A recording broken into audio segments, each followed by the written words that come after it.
Ahora pasamos a la unidad 6.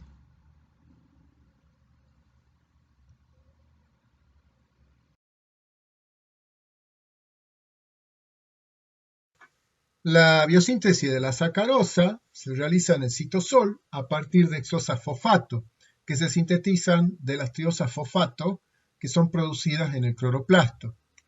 Una vez sintetizada la sacarosa, puede ser almacenada en vacuola o exportada a floema, donde se transporta a largas distancias en la planta.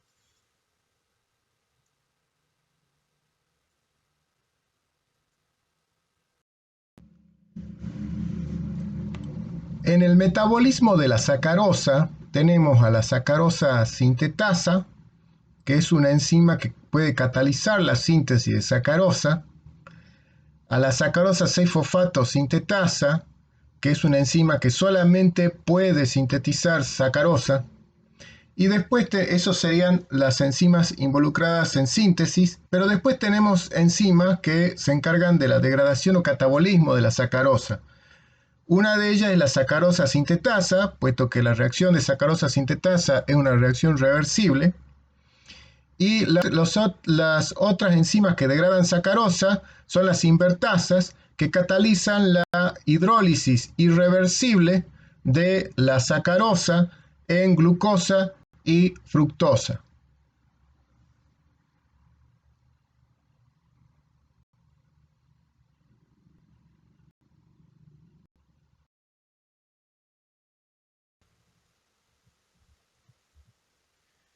En la biosíntesis mediada por sacarosa sintetasa, la sacarosa se sintetiza a partir de nucleótidos azúcares. La UDP-glucosa se sintetiza a partir de glucosa 1-fosfato por acción de la UDP-glucosa pirofosforilasa. La fructosa, en presencia de UDP-glucosa y de la enzima sacarosa sintetasa, da lugar a sacarosa y UDP. La sacarosa sintetasa cataliza una reacción que es completamente reversible. Por ello, in vivo podría ocurrir que esta enzima actúe sintetizando sacarosa, o también es posible que en realidad actúe desdoblándola. La enzima es capaz de utilizar como sustrato varios nucleótidos azúcares de glucosa, como son UDP, ADP, TDP y GDP-glucosa. Generalmente las enzimas que catalizan transglicosilaciones, como es el caso de esta, suelen presentar especificidad de sustrato por una base en particular, no por todas. La sacarosa sintetasa podría proveer de diferentes nucleótidos azúcares requeridos específicamente por polisacáridos sintetasas, por supuesto en su actividad desdobladora de la sacarosa. Si la enzima trabaja en el sentido de la ruptura de sacarosa, provee UDP-glucosa sin necesidad de pasar por fosfatación de la glucosa, lo cual puede significar un importante ahorro de ATP en la síntesis de oligo y polisacáridos en tejidos reservantes. Puede proveer UDP-glucosa como puede proveer otros nucleótidos glucosa. Se observó empíricamente que la ruptura de la sacarosa catalizada por la sacarosa sintetasa estimula la translocación de sacarosa desde el floema. Eso apoya la idea de que otra vez una enzima que cataliza fundamentalmente la ruptura de la sacarosa en vez de su síntesis. La reacción que cataliza la enzima en una dirección presenta diferente pH óptimo respecto de aquella que es catalizada en la dirección opuesta.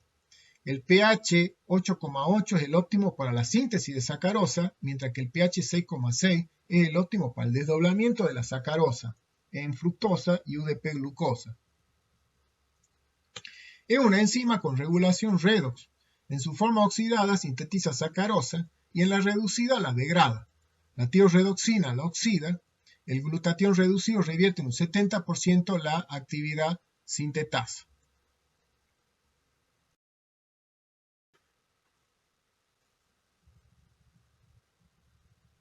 En el caso de la sacarosa 6-fosfato sintetasa, como indica el nombre, lo que hace es sintetizar sacarosa 6-fosfato. Lo hace a partir de fructosa 6-fosfato y UDP-glucosa. La sacarosa 6-fosfato sintetizada se desfosforila por acción de una sacarosa fosfatasa. La reacción que acabamos de describir en realidad es reversible, pero se vuelca hacia los productos in vivo gracias a que actúa también una enzima sacarosa fosfatasa que elimina la sacarosa 6-fosfato a medida que se va sintetizando. O sea, directamente se libera ya después de la fosfatasa sacarosa. De ahí es que se cree hoy en día que la sacarosa sintetasa actúa in vivo en la degradación de la sacarosa, mientras que en el caso de la sacarosa 6-fosfato sintetasa se cree que actúa en la síntesis de sacarosa. La sacarosa 6-fosfato sintetasa es una enzima de rol regulador en la vía de síntesis de la sacarosa. Esto está sugerido porque se activa en presencia de altas concentraciones de citrato o por el agregado de alfa-cetoglutarato, malato, fumarato y glucosa 6-fosfato, y se inhibe en presencia de bajas concentraciones de citrato o altas concentraciones de sacarosa y fructosa fosfato y fósforo inorgánico. El control fino de la actividad de esta enzima se sabe que depende de la relación glucosa 6-fosfato, fósforo inorgánico o fosfato. Cuando esta relación baja mucho, baja la actividad de la enzima y viceversa. En la degradación de la sacarosa participan la sacarosa sintetasa y también las invertasas, que son las enzimas hidrolíticas que catalizan la ruptura de sacarosa en glucosa y fructosa. Esto proveería exosas libres para energía y translocación por vía apoplásmica y simplásmica de la sacarosa.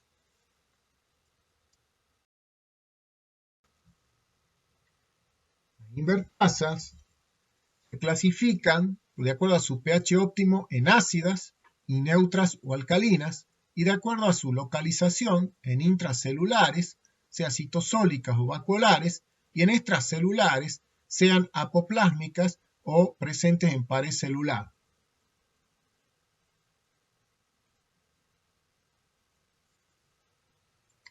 Las invertasas reconocen a la unidad fructosa de los oligosacáridos con preferencia a la unidad fructosa que está presente en la sacarosa. La fructosa tiene que estar en posición terminal para ser reconocida, o de lo contrario la enzima no es capaz de hacerlo. Las membranas de las plantas pueden ser permeables o impermeables a la sacarosa. Tenemos ejemplos de plantas de membranas permeables al tabaco, al ricino, a la papa, a la zanahoria y a la remolacha. Y después, como ejemplo de plantas que son con membranas impermeables a la sacarosa, tenemos a la caña, a la chira y al maíz. Claro, cuando son impermeables a la sacarosa, lo que ocurre es que la sacarosa directamente es escindida en sus exosas que la conforman, y así es como pasan, las exosas son las que pasan a través de las membranas. Mientras que en el caso de las membranas que son permeables a la sacarosa, todavía no se han identificado, aparentemente existirían, pero no se han identificado transportadores específicos de membrana para sacarosa. En este esquema se puede ver la ubicación de las diferentes invertasas en la célula. Tenemos invertasas de pared celular y también en apoplasma. En este caso, al desdoblar la sacarosa en sus exosas, en estos espacios, lo que estaría ocurriendo es que estaría favorecido la descarga de sacarosa que está pasando por floema hacia el espacio apoplástico de la planta. El apoplasma y el simplasma, quizá ustedes no saben qué es. El apoplasma es todo el espacio celular muerto que corresponde a espacios que están por fuera de las membranas plasmalema y que incluyen paredes celulares y espacios intercelulares. Mientras que el simplasma es toda la parte viva celular que está rodeada por membrana, por plasmalema, y incluye todos los protoplastos conectados a través de plasmodesmos. La sacarosa Entonces, si las membranas de las células de la planta que se trate no son permeables a la sacarosa, la única manera en que puede ingresar y ser utilizada estos azúcares en su forma de las exosas, una vez que han actuado las invertasas en apoplasma o en pared celular. En el caso de que pueda ingresar la sacarosa directamente, la misma puede ser sometida a la acción de sacarosa sintetasa, que lo que hacen es desdoblar la sacarosa en fructosa y UDP-glucosa, y desde allí puede ser llevada hasta exosa, incorporándose al pool de exosa fosfato de la célula, o puede ser que actúen invertasas alcalinas, que son citosólicas, desdoblándose fructosa y glucosa. La sacarosa también puede ser enviada a la vacuola, en donde también hay invertasas vacuolares que son ácidas y que pueden desdoblar la sacarosa en exosas.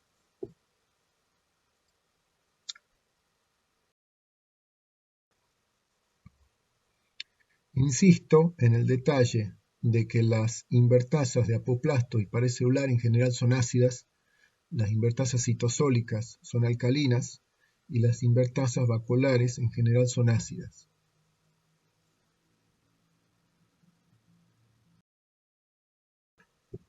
Es complejo generalizar la regulación de las invertasas, puesto que varían mucho entre especies vegetales.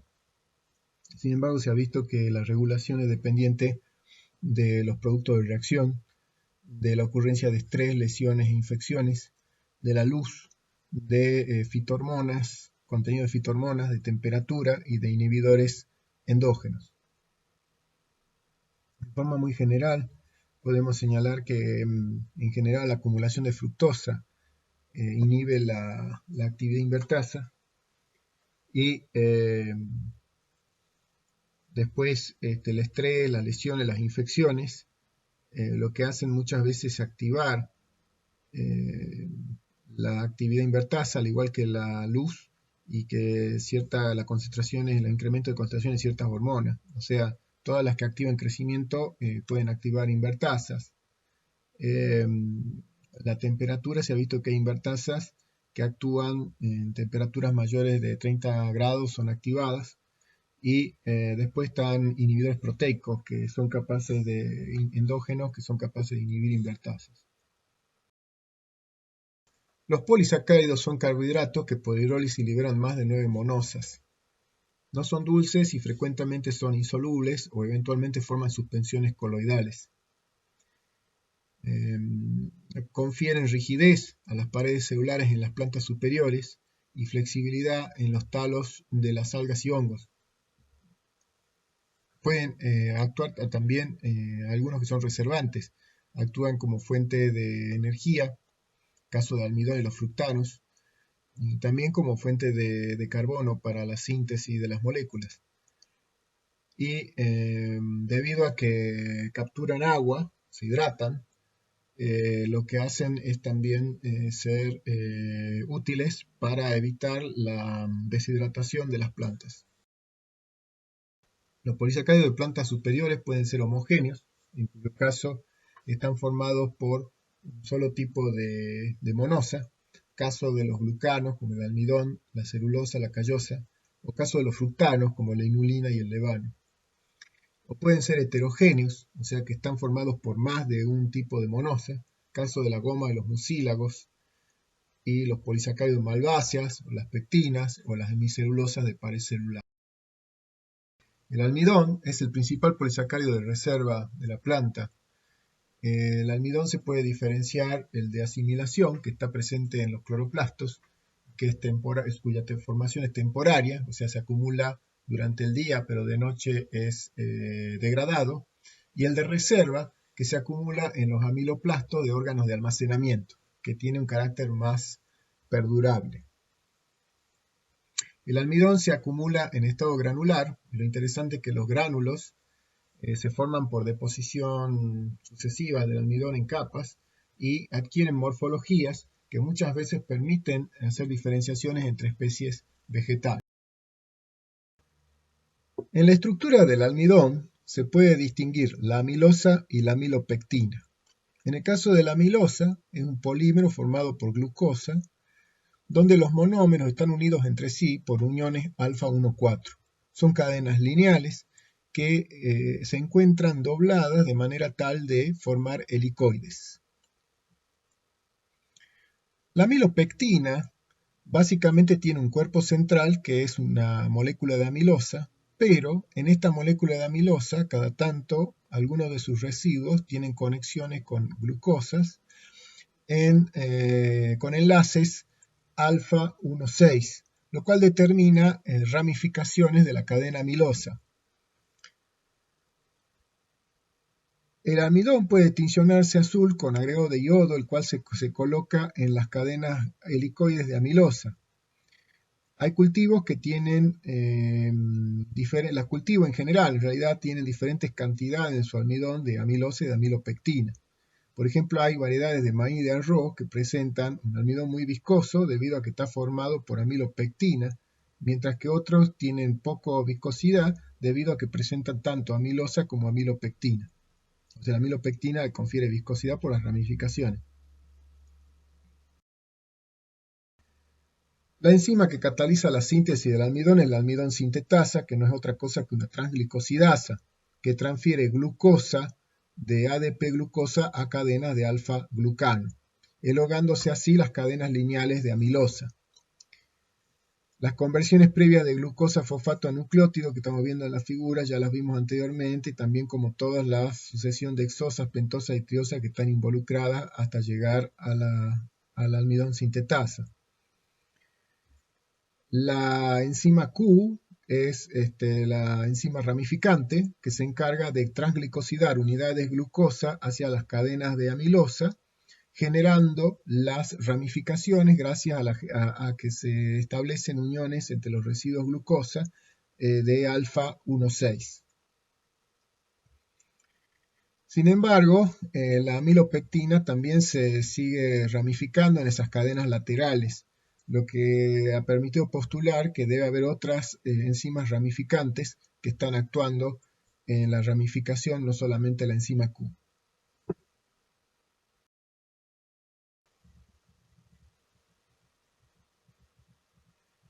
La síntesis del almidón ya les narré la regulación en el cloroplasto en la clase anterior, al final de la clase de fotosíntesis. Tiene un papel en este caso muy importante el sistema de transporte de fósforo inorgánico triosa-fosfato, porque cuando se disminuye o se detiene la síntesis de sacarosa, lo que acontece es que el 3-fosfoglicerato y las triosa-fosfato derivadas van acumulándose en el estroma y debido a que no hay entrada de fósforo inorgánico procedente justamente de la síntesis de sacarosa. Entonces lo que hace la planta para que no caiga, no se reduzca el ritmo del proceso fotosintético, lo que hace es desviar la síntesis hacia, en vez de, como ya no puede sintetizar sacarosa, la desvía hacia almidón en el cloroplasto. Y eso le permite mantener el ritmo de fijación de carbono en el proceso fotosintético durante el día, cuando no se exporta sacarosa en cantidades de los tejidos. Cuando es abundante la provisión de fósforo inorgánico, que como decía primariamente proviene de la síntesis de sacarosa por acción de la sacarosa sin fosfato cetasa, en este caso lo que ocurre es que se exporta mucha triosa fosfato y se importa mucho fósforo y eso hace que se inhiba la síntesis del almidón en el cloroplasto.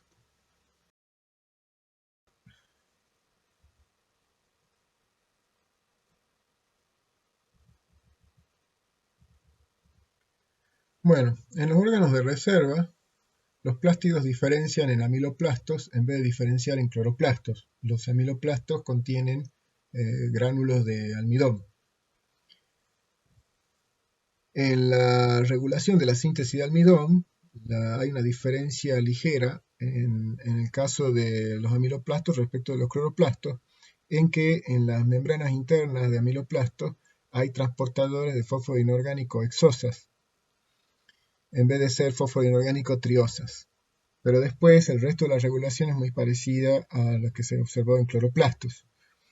O sea, cuando hay altas concentraciones de fósforo inorgánico, el fósforo inorgánico lo que hace es inhibir la síntesis de almidón al actuar inhibiendo la generación de ADP-glucosa por acción de ADP-glucosa, la ADP-glucosa que se sintetiza por acción de ADP-glucosa pirofosforilasa.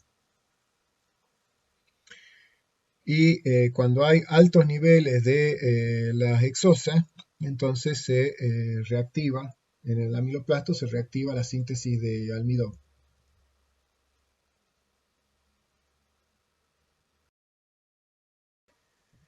La degradación del almidón hay dos formas en que puede ocurrir. Puede ser ruptura con participación del agua, o sea, degradación hidrolítica. Se conocen todas las enzimas involucradas en amiloplastos. Están las alfamilasas, están las betamilasas, están las enzimas D ramificante y las alfa-glucosidasas. Pueden ver en detalle qué hace cada una de estas enzimas. Fíjense que las alfamilasas y las betamilasas degradan cadenas lineales de amilosa y las cadenas lineales que están presentes en amilopectina, en uniones alfa 1,4, pero no quiebran las uniones alfa 1,6. Hay enzimas D ramificantes que lo que hacen es justamente quebrar las uniones alfa 1,6. La enzima D, que se llama, traducida literalmente del inglés, sería enzima desproporcionante, lo que hace es una transglicosilasa. Lo que hace es transferir de cadenas lineales de glucosa, de monómeros, de polímeros de glucosa con uniones alfa 1,4, transfiere entre sí residuos de glucosa. Y después están las alfa-glucosidasas, que degradan nuevamente también cadenas lineales. Después tenemos la degradación fosforolítica del almidón. En este caso está mediada por la acción del almidón fosforilasa, que lo que hace es provocar la liberación a partir de las cadenas lineales, provoca la liberación de uniones alfa 1,4, provoca liberación de glucosa 1-fosfato. Entonces tenemos dos rutas que trabajan a la vez en la degradación del almidón. Una da lugar a la liberación de glucosa como tal y la otra da lugar a la liberación de glucosa 1-fosfato.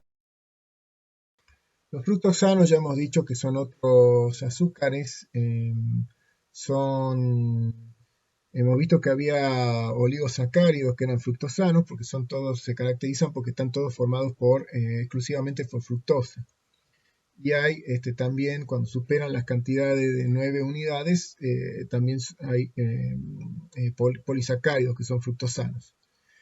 Podemos mencionar la inulina, donde los residuos fructosa están unidos por uniones beta 2,1, el levano, donde los residuos están unidos por uniones beta 2,6, y después también tenemos la fleína en el trigo, que es ramificada, el fructano en ágave, por ejemplo, que es ramificado. El levano se presenta en general en bacterias. Son azúcares no reductores, son solubles, cuando no son muy grandes son solubles y tienen en general una localización vacuolar. Muchas especies vegetales acumulan fructosanos. Les dejo para que estudien las principales características, usos de polisacáridos de interés en farmacia y farmacología.